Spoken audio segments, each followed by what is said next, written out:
Magandang umaga, tanghali, gabi mga kapatid.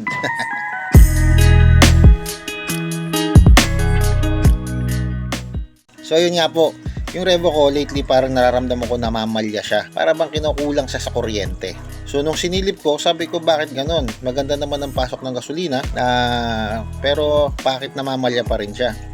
So sinilip ko yung kanyang distributor, binuksan ko yung distributor cap, ayun nga, medyo hindi na maganda ang kalagayan ng ating distributor cap. Tinanggal ko siya ngayon, ito yung distributor cap ng aking sasakyan. At kung mapapansin nyo yung pin, pudpud na talaga. Ayan. Ewan ko kung ano. Ayan, oh. Kita nyo? Pudpud na. Hindi na siya bilog. Dapat bilog yan eh. Diba lahat yan? Apat yan. Ayan, oh. Oh. Ayan.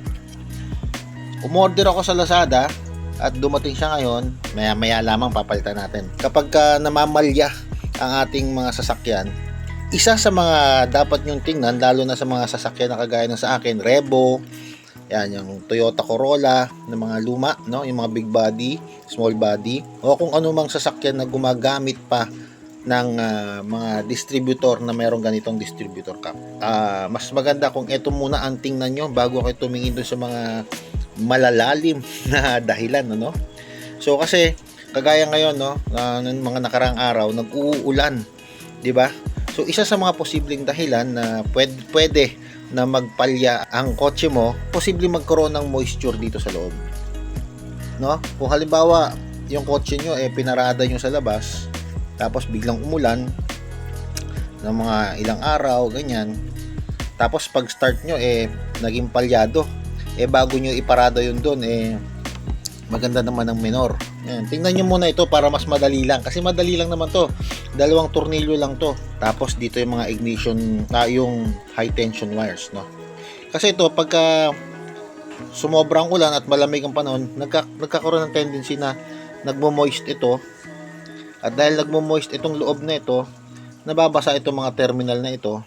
At kapag nabasa ang terminal, hindi siya makapag-supply ng magandang kuryente dito sa mga high tension wire na papunta ng ating spark plug. So isa yan na dapat na titingnan nyo kung basa o moisture. Pangalawa na dapat nyo tingnan itong mga pins na ito. Yan. Minsan ano yan, sa katagalan may namumuong puti-puti dyan na parang nag-uumido. Tanggalin nyo lang yon, kiskisin nyo lang, lihain nyo yung 4 na yan at idamay nyo na rin to, itong nasa gitna na ito. At syempre, ang pangatlo, ito, meron kasi minsan na itong gitna na ito, nakalubog, hindi na umaangat. Ayan, o, kagaya niyan, nakalubog.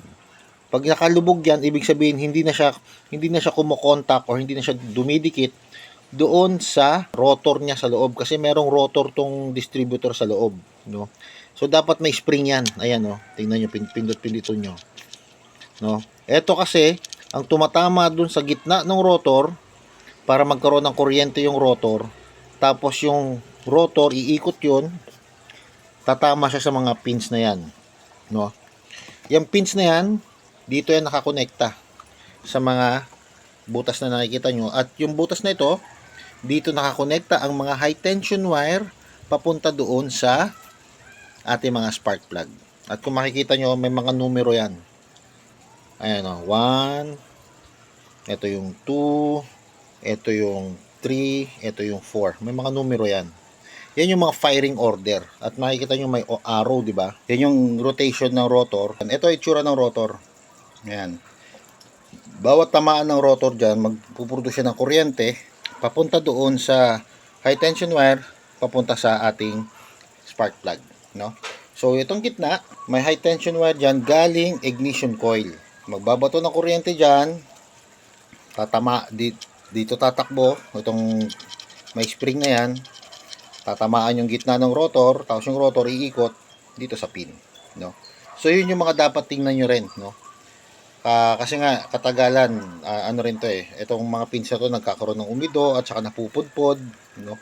Kagaya ng sa akin pagtingin ko kita mo pudpud na, kaya I decided na umorder sa Lazada, no? So sige, tingnan natin, buksan natin yung parcel. So sabi dito, no video, no return, no refund. So video natin kung maayos siya. Okay? Wala. Okay. So, in fairness, meron siyang sticker. Mukhang genuine parts to ng Toyota. So, tingnan natin, buksan natin. Buo naman siya. At importante, yung mga pins sa loob, buo. So, ikakabit ko na ito ngayon. One eternity later. Okay, so eto na. Na-start na natin, ikabit na natin. Ayan, oh. So far, maayos naman yung kanyang takbo. One click start. Nawala yung pamamalya. Ayan. A few moments later. So ayun lamang po. So ganun lamang po man. Napakadali lang po ang troubleshooting. As you can see, pinaandar natin yung sasakyan. Hindi na siya pumupugak-pugak. Ibig sabihin maganda na yung bato ng kanyang kuryente. Alright. So maraming salamat. Please don't forget to hit like, share, and subscribe to my YouTube channel. Meron din tayong TikTok account at syempre Facebook account. Mag-like and share na rin kayo doon. Yun lamang po. Maraming salamat. Magandang umaga, tanghali o gabi, o anong oras man ninyo pinanonood ang video na to. Ako si Papa Tino nagsasabing stay safe. God bless.